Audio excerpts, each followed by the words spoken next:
You're listening to the Blind Tiger Record Club, where we champion music of all genres, and we believe vinyl is king. Up on the mountain, caught on the rail line. Up on the mountain, caught on the rail line. My brother, let the heart just beat.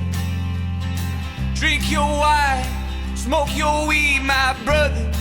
Let the heart stuff me.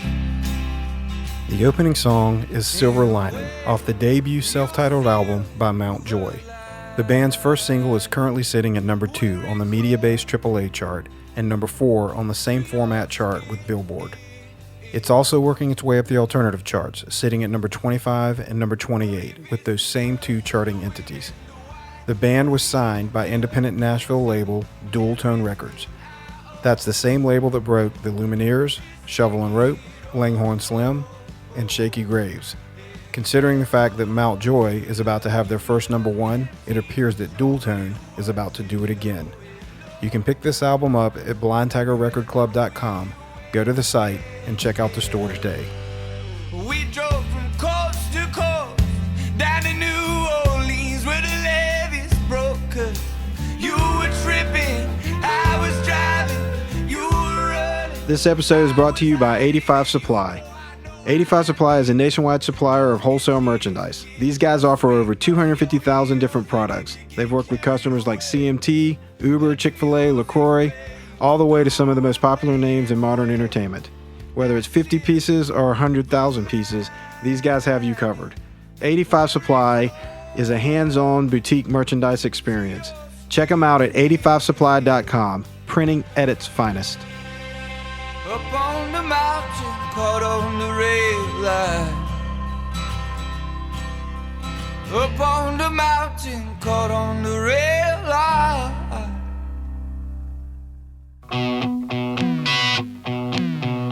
The Cars were formed in 1976 in Boston by Rick Ocasek and Benjamin Orzechowski, who's also known professionally as Benjamin Orr. The original lineup consisted of Ocasek, Orr, Elliot Easton, David Robinson, and Greg Hawkes. The Cars were considered new wave, which basically was power pop that included electronic music. In the 70s, new wave was also called post-punk. In the 80s, it had morphed into synth-driven pop, and in many ways dominated top 40 radio. It played a major role in early MTV, and it includes bands like Blondie, Tears for Fears, Elvis Costello, The Talking Heads, The Go-Go's, Duran Duran, The Bangles, Madness, The Cure, The Knack, The Pretenders, and even The Police.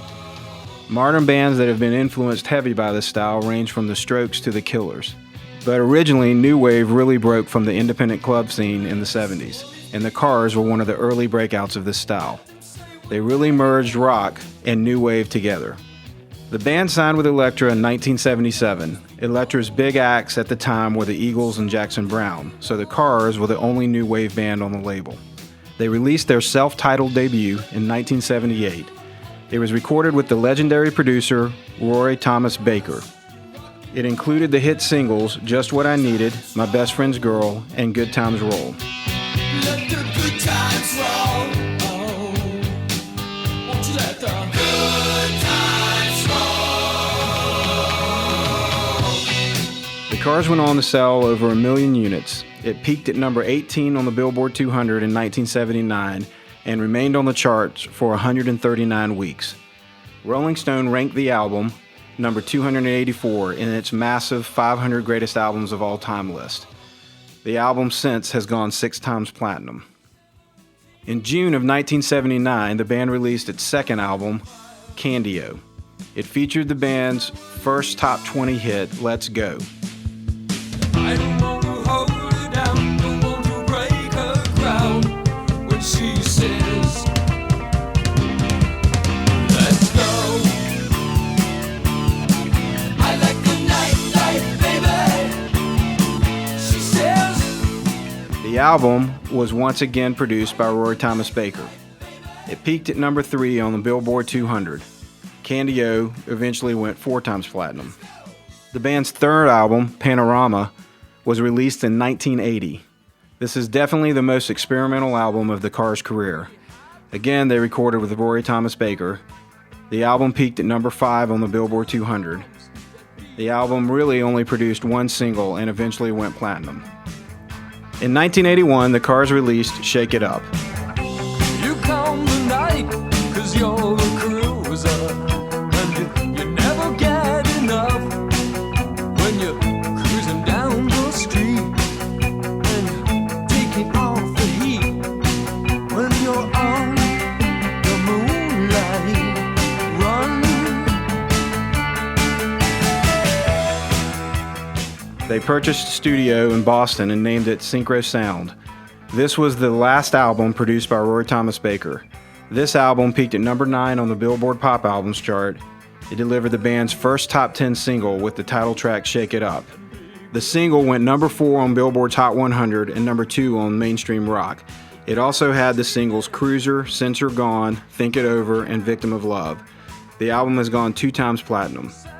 The band took a break after Shake It Up, and both Ocasek and Hawkes released solo projects. In 1984, the band reunited and decided to make a key change in the producer. They went to London and recorded with Robert Mutt Lange. Although Mutt Lange had recorded a ton of Hugh Jacks, he had just finished a run of records starting in 1980 that included AC/DC's Back in Black, Foreigners 4, Def Leppard's High and Dry, AC/DC's For Those About to Rock We Salute You, and Def Leppard's Pyromania. The next album up was Heartbeat City.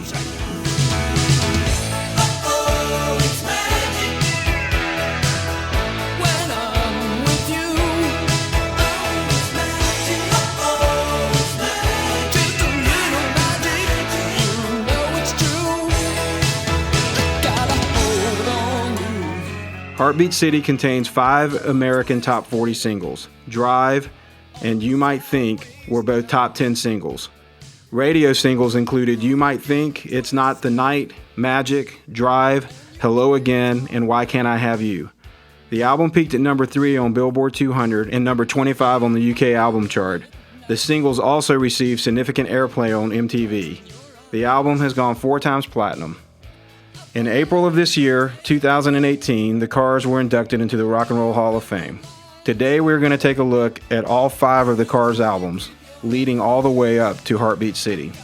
It's been 40 years since the band's self-titled debut and 34 years since the career-defining Heartbeat City.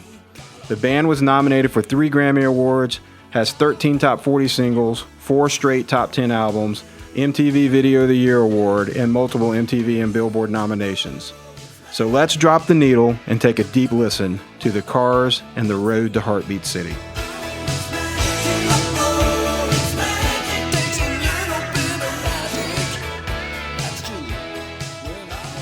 Well, welcome to the Blind Taggart Record Club podcast, and today we have a wonderful guest in the studio with us that I'm about to introduce. I'm David. And my name is Greg. And we are here with Kevin Lee. Kevin, why don't you tell everybody a little something about yourself? Hey, Dave. Well, thanks, guys, for having me on. I guess my name is Kevin Lee. I've been in the industry for roughly, I guess, about 24 years. And before going into management and now in the agency side of the world, I was a musician and started playing drums, actually, right around when the first Cars record came out. And thanks for having me. It's a pleasure. Yeah. All right, so today we are going to be talking through all the Cars albums leading up to Heartbeat City. So the first record we're going to start with is their self-titled debut. So let's just go ahead and play the first track off of that. This is a song, Just What I Needed. I don't mind you hanging out and talking in your sleep. Doesn't matter where you've been, as long as it was deep, yeah. You always knew to wear it well, and you look so fancy, I can tell. I don't mind you hanging out and talking in your sleep.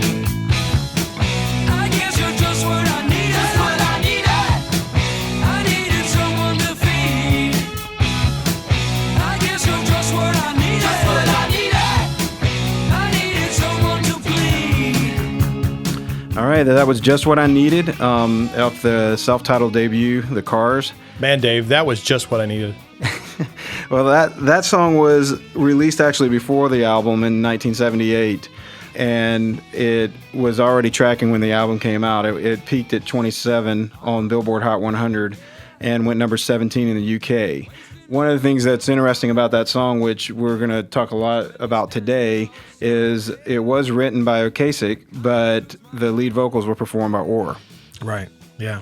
And I think we'll see that through the course of the rest of the Cars' history. So there's a lot of writing done by both those guys, and they would select who would be the appropriate vocal for it. And I think that one was, much more in Benjamin's wheelhouse than a Rick Ocasek. I think it's one of the things that made the Cars so different and made them so great, and maybe a better word would be unique, is they didn't seem to just fit in the mold of what every other band was doing. They spent some time to really put some thought into who would be better to front the songs. So I find it fascinating myself.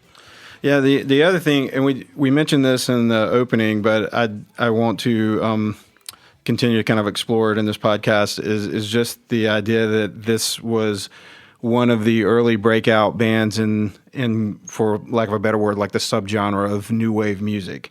And so as we kind of look at who's singing the songs and we see kind of how they're adding more and more kind of electronica into the tracks, we just I just explore like how even that term new wave kind of changes as we get all the way to Heartbeat City. I think some of their lyric content, and I know we've addressed this in a lot of our previous podcasts of how deep some of the lyrics go, but I find it just absolutely fascinating in some of the lyrics just because they're well thought out, right? And it's like, I don't mind you hanging out and talking in your sleep. It doesn't matter where you've been as long as it was deep. And it was just like, man, what was going through this guy's mind when they were writing the lyrics? And I wonder what was happening at the time when he's like, hey, I'll take the lead vocals on this one. And like looking at him going like, why did you write this? Like, what does this mean? And, because there obviously is some heavy duty stories going on behind the scenes of their lyrics. I think these guys are both poets, like you'll find in a lot of great songwriters. And when it comes to even a song like this, which is obviously a pop song, or later when we get into the later stuff like Drive, Benjamin Orr is much more of a romantic singer and singing, whispering into the ear of a girl than maybe the Rick Ocasek, which has much more of an alternative, quirky type of voice, which goes along with their imaging and, as we'll talk about later, the videos and all that kind of stuff that made them that alternative and new wave stuff. Benjamin Orr really is a rock and roll bass player, and everything from his stage presence, and I was fortunate enough to see them as a very young guy back in 1979, and he's a total rock star. And where a lot of the other guys on stage were not comfortable. They looked very awkward, and even later years, you see them perform and they look like they don't know what to do. Benjamin Orr had a very smooth, caressive voice, and just the presence of that he should be there on stage, and I think he takes those songs and delivers them much better than or much more maybe appropriately than Rick would. Yeah, and I think as a band that was getting called post-punk or new wave, I think you hit the nail on the head. Like the songs that Orr did were more because the Cars totally merged rock with that new wave sound. Right. And his were, I think, if you literally just pulled them out and played them by themselves, it would sound like more just a straight ahead rock band. Yeah. Whereas the Kasich was definitely kind of doing more of the new wave style, and I think it just fit the vocal style even a little bit. Right. We're gonna play one more song off this record, but I'll tell you the band's been quoted as saying that this debut was their true greatest hits album. And that may be true because all 9 tracks are considered classics and they're in rotation at some format of radio, that plays classic standards. Right. And I think you see that in a lot of bands that become iconic and legendary. Their first records are so amazing because they've had the career of the band at that point to write those songs. So who knows how many songs, were in the hopper at that time and that they had to go through with Roy Thomas Baker to make that record. But every song on that record is is great. I mean, that's just an album that you don't skip over everything, and or anything rather. And there's just a lot of meat on that bone, and it's a really, really strong album. And sonically, I think it stands up today. Yeah. Well, we could pick any track, but I'm going to pick the second single that was released off of it, and this is My Best Friend's Girl. Here she comes again when she's dancing beneath the starry sky. She'll make you feel. Here she comes again when she's dancing beneath the starry sky. I kinda like the way she dips. Well, she's my best friend's girl. She's my best friend's girl. But she used to be mine. That was My Best Friend's Girl, and that was the band's second single off this album, and it peaked at number 35 on the Billboard Hot 100, and it went number 3 in the UK. And this is really, they don't really do much significantly internationally for a couple of albums after this. So, but this first album, they were killing it over in the UK as well as the US. Okay, so now clarify something for me. Did they have 2 hit singles off this album or 3? Well, they also had Let the Good Times Roll.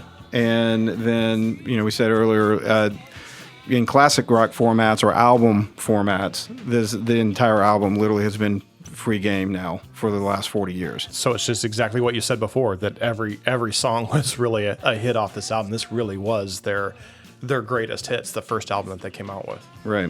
Which is interesting because one of the things that they didn't like about this album, and this will play into the second album, Candio, is they felt that it was too slick.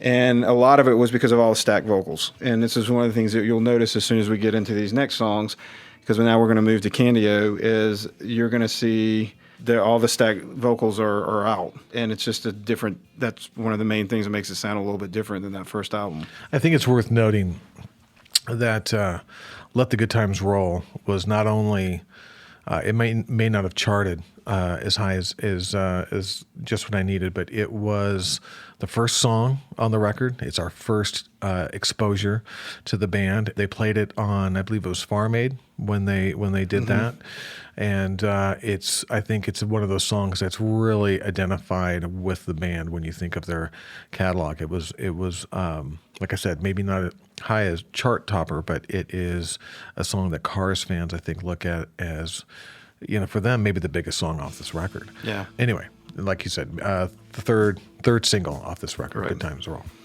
Well, as we shift gears into Candio, we're now in 1979, and so the first single off that record is "Let's Go," and let's go ahead and play that song, and then we'll talk about it. She's driving away with the dim lights on. She's making a play. She can't go wrong. She never waits too long. She's winding on down on a clock machine, and she won't give up 'cause she's 17. She's a frozen fire. She's my one desire. I don't want to hold her down, don't want to break her crown when she says, "Let's go." That's "Let's Go," and that is actually the band's first top 20 hit. That one peaked at number 14 on Billboard Hot 100. That also was the lead vocals were done by Orr on that one as well. So it was another track that's written by Kasich, lead vocals Benjamin Orr. Right.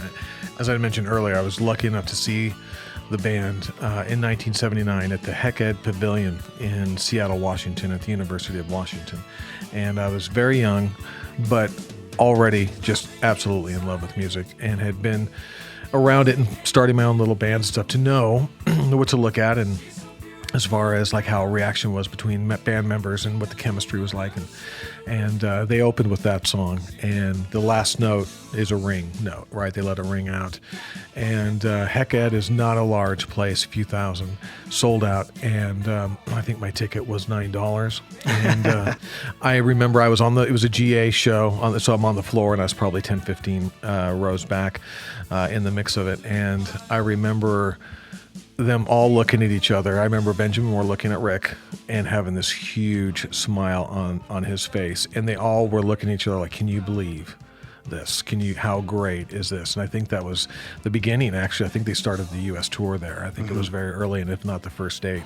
And you could just feel the chemistry, like there was something happening. Like this was not just a band in a show. It's like the whole audience felt it, and it was great. It was just part of a kind of, for lack of a better term, almost a movement, with the new wave thing, but at the same time, they weren't so far off to the other direction that rock bands like myself still loved it, because it was a band. It wasn't all synth. It wasn't all anything else. It was a band playing, and it was a great show. Quick side note: Nick Gilder opened the show. And at the time had the song Hot Child in the City, which was met to a sea of one fingers during the song, things being thrown on stage and him being booed off stage before the Cars came on. So everybody was... That's fascinating that you even were able to, number one, attend the show, and number two, that you actually remember that moment, not of them flipping off, the audience flipping off the opening band, but that they looked over and they said, "We've arrived. Yeah, like this is what we've worked so hard for. This is what." I was reading earlier. I don't know if I read it on Wikipedia or where, because I didn't know this at all, but I believe, if I remember correctly, he actually got rid of his bass player and his drummer like really, really early on, when he got denied time and time again after record labels just kept denying him. And, he just knew what he was going to go for, knew what he wanted, and canned every member and said, "Hey, let's start over again." And I just thought that was just so pivotal. So when you see somebody turn to somebody on the stage and like, "Look what we accomplished, look what we did," I think you're finding that all the years and effort and work, time that went in for that moment, that's the one moment, the one dream that they had, is to be able to look out and see a crowd singing your songs, celebrating these anthems with you, what you worked so hard for it. So I envy you that you were able to attend that show. Well, it was a special moment, and it's one that I've always remembered. And like I said, I was very young, and I actually had to I lived on an island at the time, and I have to thank my mom for getting me to the show. I had to take a 2-hour ferry ride and a 2-hour car drive and get a hotel and everything to go to the show.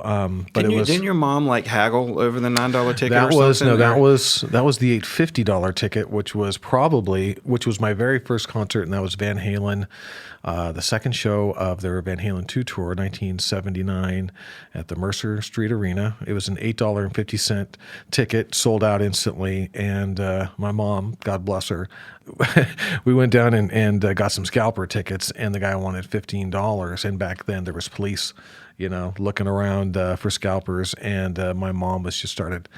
She's like, "I just think this is unfair. It says $8.50.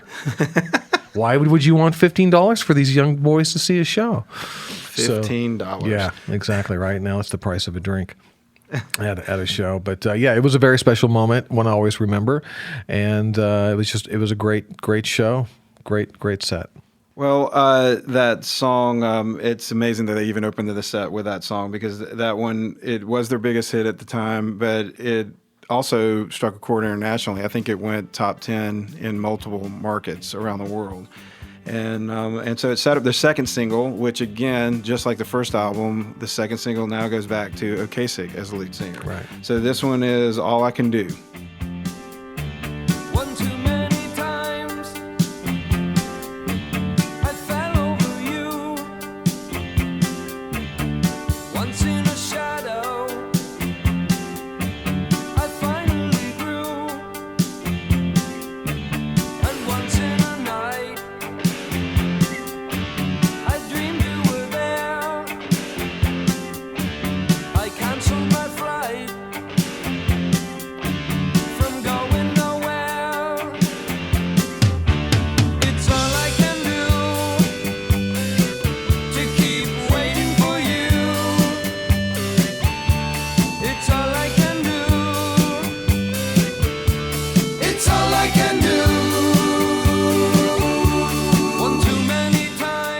So that was All I Can Do, which again was a follow-up single, and that song peaked at number 41.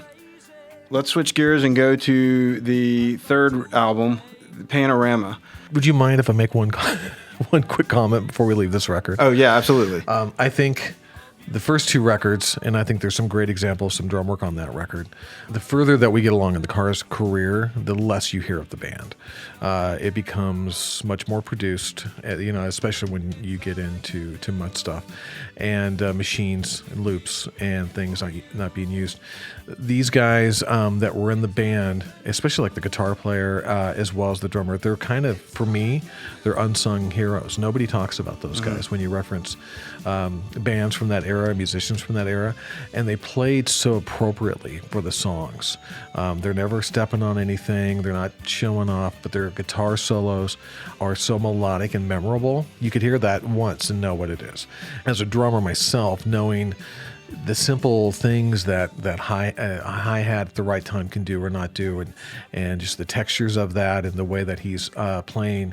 And he used some different toms. He used much longer, deeper toms than a lot of guys would use back then. That's why they sound so thunderous without having huge echo and stuff like that on them that you would have normally seen in later rock and metal stuff. So just a note there that I think both of those gentlemen are a little unsung, and unfortunately, even though the records are great as we move along, I think that you kind of lose that the further along in the career they go.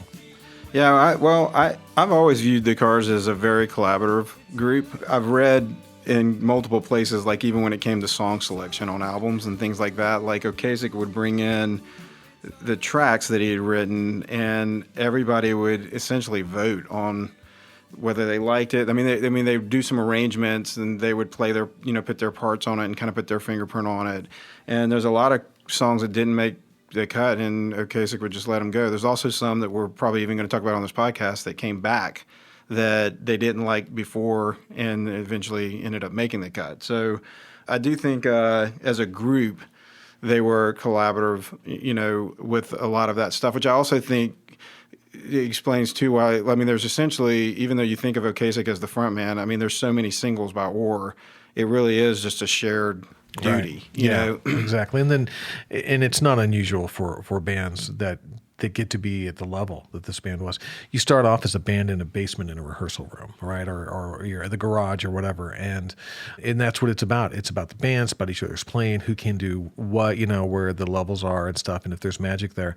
And then as you get further along in the band's career, it becomes more about the machine and the success that needs to be obtained to continue to pay for record budgets, video budgets, tour. And not to mention, the more success you have, the more egos begin to take over. And exactly, and you're just not going to find yourself in that room with your buddy, creating something or working on a riff. It becomes, in the publishing, becomes so much more valuable that people will start looking at financial gain versus really what's the best song, which is something as a manager I was always have to get with my clients about and let them know that we need to win. It's not about just whose song, because you want the mechanical royalty on it, or you want that to be the single, and hopefully you get some more dividends than the next guy. But it's about what should go on the record should be what's best. It's best for the fans. It ends up being best for the man.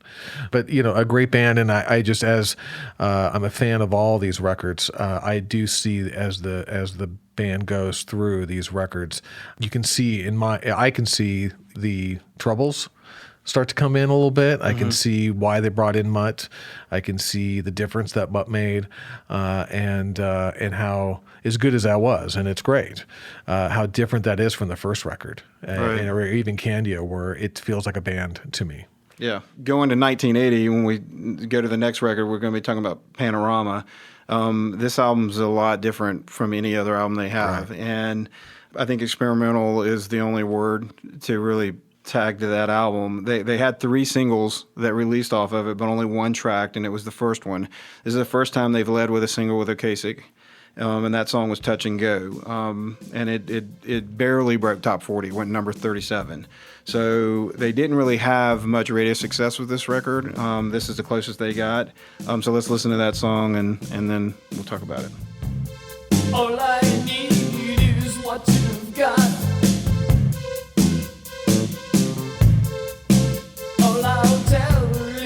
what you're not. All you know is what you need. I get this way when you come near. And I know it's gone too far. Oh, I touch your star, and it felt so right, just like a show midnight. And then you said, "Me, it's touch and go." It's touch and go. All I need. So that was Touch and Go. The second single off of that was a song called Don't Tell Me No, and that one was the lead singer's War About War, but that one didn't chart. And so this is the first album where Kasich led, then Orr was the second single, but didn't have much radio traction. The third single is actually my favorite song on the record. It's called Give Me Some Slack, and I actually think it's the most rock song on the record, but that didn't chart either. Which, really sets up this next record, because when we shift gears to Shake It Up, the first single off of that is the title track. And this is one, we were talking about earlier about them collaborating. This is one that Kasich had written years before, and I think they'd looked at it at two previous records and rejected the song. And they rejected it again on this record. And then they ended up just kind of breaking it down, repackaging it, and rebuilding it, and then it became their biggest single ever. And you have to wonder too. You look, there's a lot of bands. I spoke of Van Halen earlier. A lot of the stuff that ended up on their second, third, fourth record were demos and things that they had before the first album. And back in this time frame, touring was so, if you look how many records this band and bands like Van Halen and stuff like that at that time put out in a short time frame, you're like, well, when did they have to write? Unless they were writing on the road, when did they have, because it was tour, and then you put out a record every year. And we all know how long it takes and gets it to set up and all that stuff. So I think at some point when you start to get to bands, records 3 and 4, they start to go, well, we haven't had time to write another 40 songs to pick 10, 12 great ones. What else? What do we have that we didn't use before?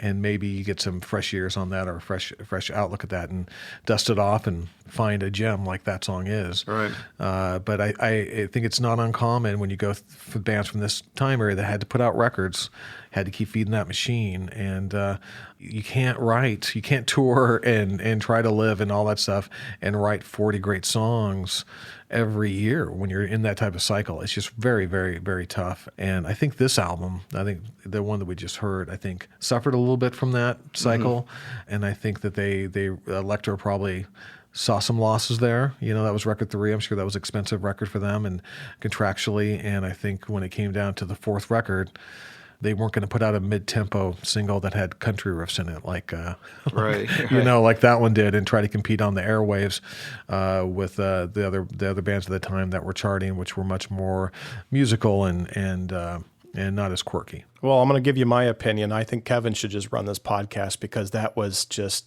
a lot of knowledge, a lot of wisdom for so many people out there that are listening, to understand what happens when they're out there touring and you're putting out albums and you're constantly, I believe the language you used was feed the machine, right? You constantly had to put through some different elements of what you were, you had to record an album, you had to be on the tour, you had to be on the road, and then you end up having to come up with all these. I really appreciate the perspective, I guess is what I was getting at, Kevin. Well, thanks. Yeah, I mean, you've got so many things. A lot of people just think of making the record, but besides making the record and going through all that in the writing process, you have the press that has to be done.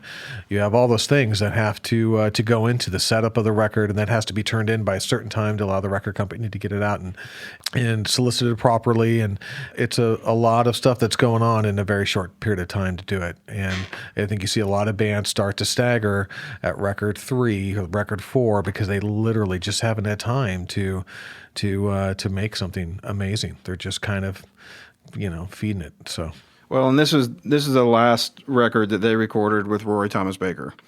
So they have had the same producer on every record. But what's interesting is, and I think it's I think it's both the growth of the band, but I also think it has to do with how music was even changing at the time. So this album, I really don't know that you have a Heartbeat City without Shake It Up, because there's so many elements, even from a songwriting standpoint, that they do on this record that come to full fruition on the next record. And did we play Shake It Up yet? No. Oh, well, let's go ahead and We play can just sing it if you'd rather. Let's go ahead and play Shake It Up.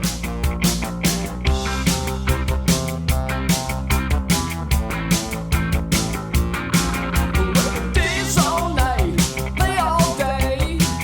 Don't let nothing get in your way. Dance all night, keep the beat. Don't you worry about doing that beat. Shake it up. Shake it up. Shake it up.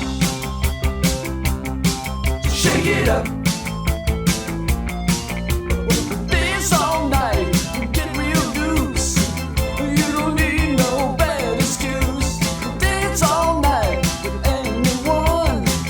Don't let nobody pick your phone. Shake it up. Shake it up. Yeah, shake it up. Shake it up. So Shake It Up is it's one of my all-time favorite Cars songs, but it's also hard for me to separate that from, my music kind of story, because this is the album when I discovered the Cars. So, I was at the age where I was starting to listen to radio and starting, to make my own choices about music, and that was the year this record came out. And so I had to rediscover, some of the earlier albums later, but my journey with the Cars started here. Yeah, I think it's an obvious attempt for them to say, all right, we need a single. We need, something like 130 beats per minute. We need to get back, because when a record doesn't do well for a band at that level, if this record wouldn't have done well, that very well it could have been it for them, at least for their relationship with Elektra. Yeah, So, I definitely don't think they would have been going to Mutt Lane next. Exactly. So I think that this, for them to have some commercial success with this record is important. And I think they took a little bit more time and approach and all the aspects to make sure that happened versus just get something out, And this song went number 2 on mainstream rock and number 4 on Hot 100. And so this one definitely, it's the highest charting single today. And I think the radio formats had come around a little bit to them and to this sound versus before, where they were looked at as very alternative. When those first records came out, although they got airplay, this band was looked at as very left, right? Very, very different from everything else that was going on. So I think that radio, more bands have come out, more record companies were signing bands like this and releasing records like this, and this is really the beginning of the time frame when Top 40 starts really embracing new wave, I think. Exactly. And over the next, really 3 to 4 years, it's almost dominated. It's the run. And it's what we had talked about earlier and we'll continue to talk about before, when MTV is going to come into the mix and start driving success. And radio and MTV, they watched each other, right? And if you're going to have a number 1 on MTV, it's not like radio's not going to play that band.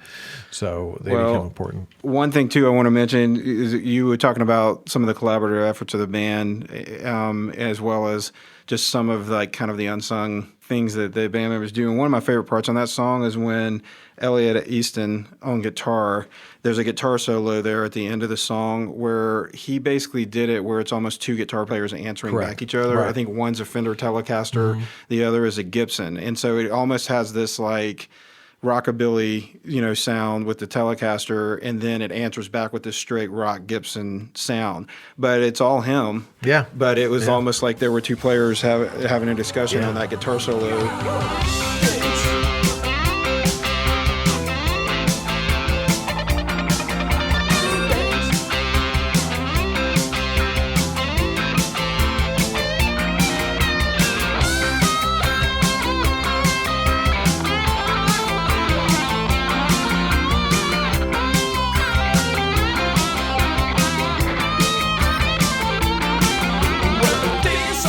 I think a lot of people that haven't been around why records are made don't realize that you can have literally 4, 5, 6 different guitars and amp setups on one track for the different tones, for a rhythm tone, for a backing scratch, for the solo, for all the different stuff, different guitars, different amplifiers, and I thought that they used it really well on that because it was a call out and an answer type of guitar solo, and had those different tones, which gave it a really nice feel, and it was interesting. All right, let's listen to one more off this record. Let's listen to Since You've Gone. Since you're gone, nights are getting strange. Since you're gone, well, nothing is making sense. Since you're gone, I stumble into shade. Since you're gone, everything's in perfect tense. Well, I can't help it when you fall apart. And I can't help it. Guess you better start. That is, getting about. Since you're gone, since you're gone, nights are getting strange. Since you're gone, thrown it all. Since you're gone, since you're gone, nights are getting strange. Since you're gone, thrown it all away.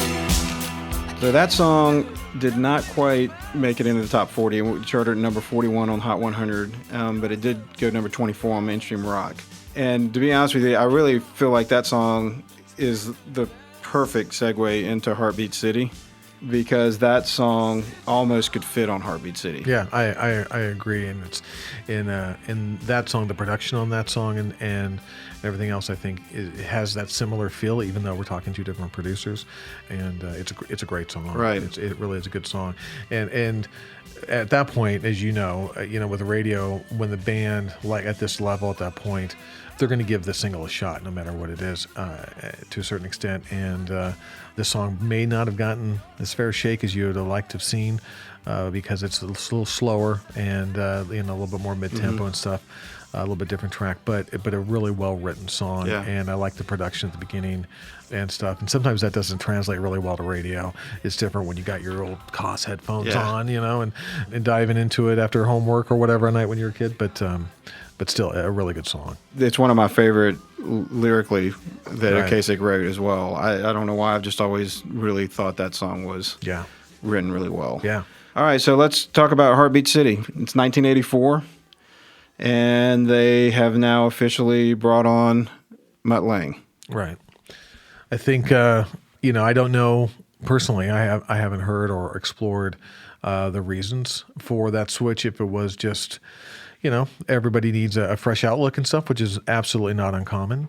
The industry was changing at that time. Roy Thomas Baker had a lot of success in the 70s with Queen and bands like that, and There's just a crazy list of people. just amazing. And but now you're getting into a different world, and the success that Mutt had obviously was phenomenal as well. And he's known for his collaborative efforts with the band and writing, and you can hear that in all the Mutt Lange records. You can actually hear his influence, not just in the tones but the arrangements and actual parts of songs. I mean, you can hear that's a Mutt Lange record pretty quickly now, especially when you look back and you compare them all. You hear this very similar things, and I'm sure that the record company and the band, if we're going to do something different and we're going to do something big, let's go with a guy that has such huge success and keep this train rolling. So, great choice. I had read somewhere that they had done a contract, or the label did, with Roy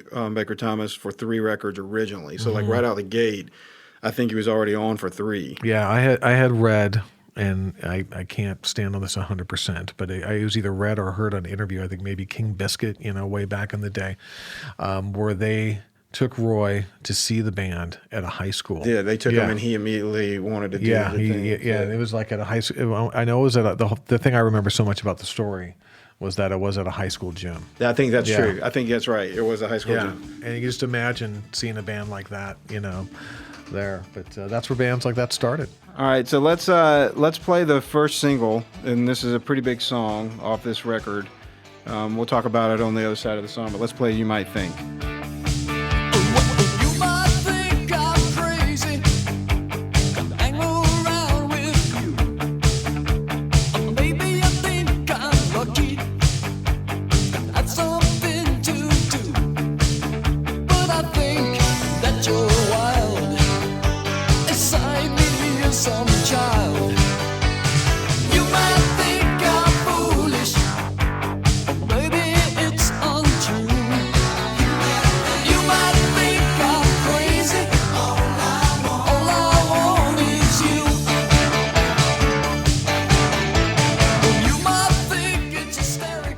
So that song is, it's hard for me to even be objective with this album because it's so much a part of my youth. Right. I mean, in every way. I mean, that song peaked at number one. The music video was the first to ever use computer graphics. This is now full-blown MTV. One great fact about this song is it is the first song ever to win an MTV Music Award for video.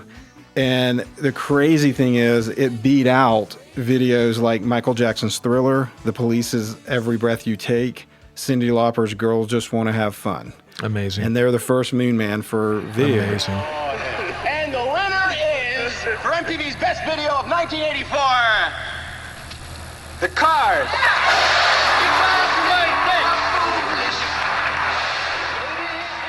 And so this song was just everywhere. When I was this is right when I'm buying my first records and all of that. So it's great. It beat out Thriller. It beat out Thriller. That's just mind-bending right there. How does that happen? I mean, because I know people are listening to this and they're going like, "Wait, are you sure it beat out Thriller?" I mean, fact check. It's a pretty dramatic piece right there. It is, and I think Thrillers were special effects driven, almost like a little mini movie. It was. This was computer graphics, and it was so new that everybody was just blown away. Yeah. And I mean, now you look at it and you can almost do it on your phone. Also, another thing to keep in mind of the way things were back then, MTV, and this is before it just got owned by rock, right? But this thing was on all the time. You couldn't get away from it. And I'm not sure exactly when Thriller came out. Obviously, it was eligible, but for me, everything about the band at this point was MTV.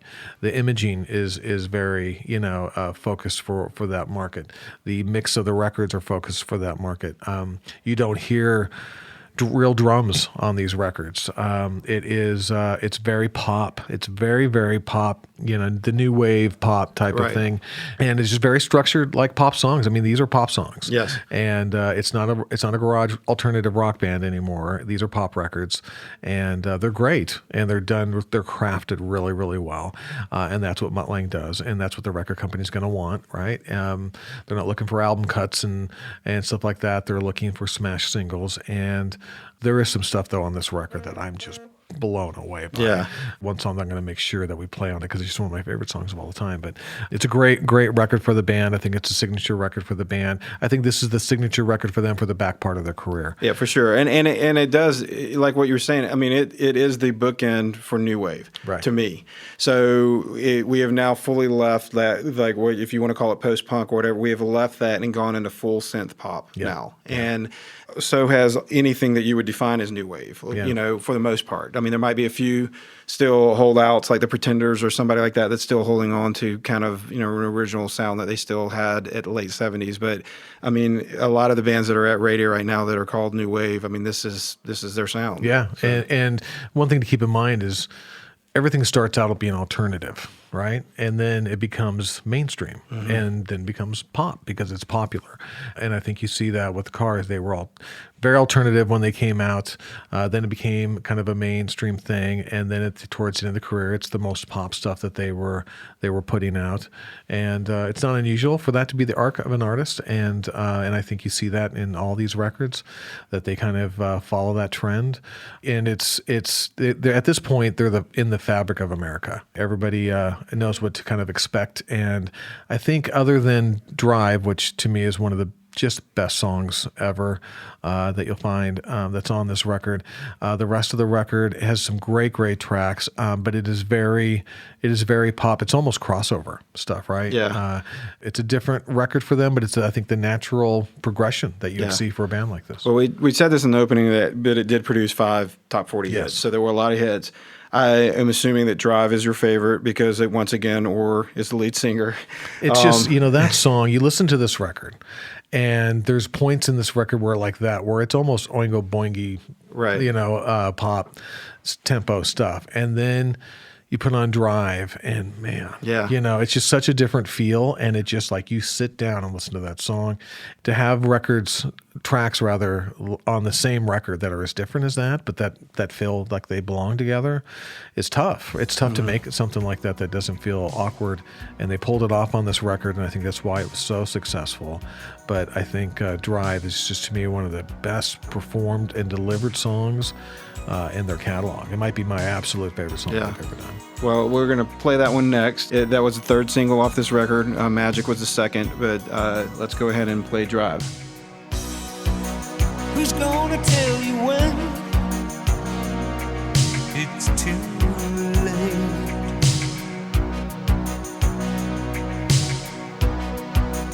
Who's gonna tell you things aren't so great?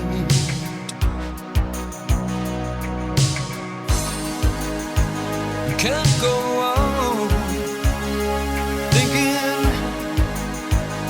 nothing's wrong. Who's gonna drive you home tonight? So if I may, one of the things that's so great about that song, and so great about songs like that you'll find that were written by everybody from, like McCartney's and those type of guys, and Tom Petty and stuff. They're so simple. There's so little there, right? But you feel it. There's no guitars there, and there's just some background synths and stuff, and it's very, very light. There's no thundering drums or anything. There's no real drums there at all. But just the melody and the lyrics of that song carry it. And for me, I look at artists like that, and when you can pull that off, you don't need bells and whistles and all this stuff. Which I love the bells and whistles, but when you have a song like that is just, that guy could just sing it, and just everybody is just hush and listening to it. And it's just, like I said, for me, I love it because it's so pure, and it's just such a well-written song. And I think Benjamin Orr just delivers it so well. Yeah. Well, as big as some of the songs were on this record, that was across all formats, that was their highest charting song, really, ever. And so that was the only Benjamin Orr-led track on this whole album. And it did well. Yeah. And Benjamin Orr passed away in 2000 from pancreatic cancer. But I think he left, a pretty important mark on rock. And the Cars, just got inducted, in April to the Hall of Fame. And Orr was posthumously, inducted. But I think it's just one of the most interesting things about this band is just the way that Ocasek and Orr kind of shared the role in lead vocals on all these tracks. Yeah, and you find that in a lot of great bands. It's usually great iconic bands usually have a twosome, right? Two guys that can either deliver together, either writing or not. If it's Led Zeppelin, or if it's Van Halen, or if it's Aerosmith or whatever, there's always it's usually singer and guitar player or something like that. Those two were the combination for this band. Every great band has their Gene and Paul. Exactly, and when he passed away, just so sad. He was just one of my favorite. As a drummer, you love bass players, right? And one of my favorite bass players, and just his presence was so cool, and his voice was so good. I remember, it was very sad to hear about his passing, and later the Cars actually, with an old management company they used to work with, put a new version back together with Todd Rundgren, which worked for a little while, and then they actually had a bus accident that stopped things for them, and I think the Cars are back doing some work now, but it'll never be the same without him, right. And that's just one of those sad things of life, right? Yeah. But just great record and a full album, right? A very well made album. This one. Yep. Well, Kevin, really appreciate you coming in and It's my pleasure. Thanks so talking much about the Cars with us. so much for having me down. I really enjoyed it. All right, so once again, if you want to get any of these records, you can go and get them at blindtigerrecordclub.com. We'd love for you to check out the website, check out our subscription service, and get vinyl to your mailbox every month. All right, thanks for listening. We'll see you in a couple weeks on the next podcast.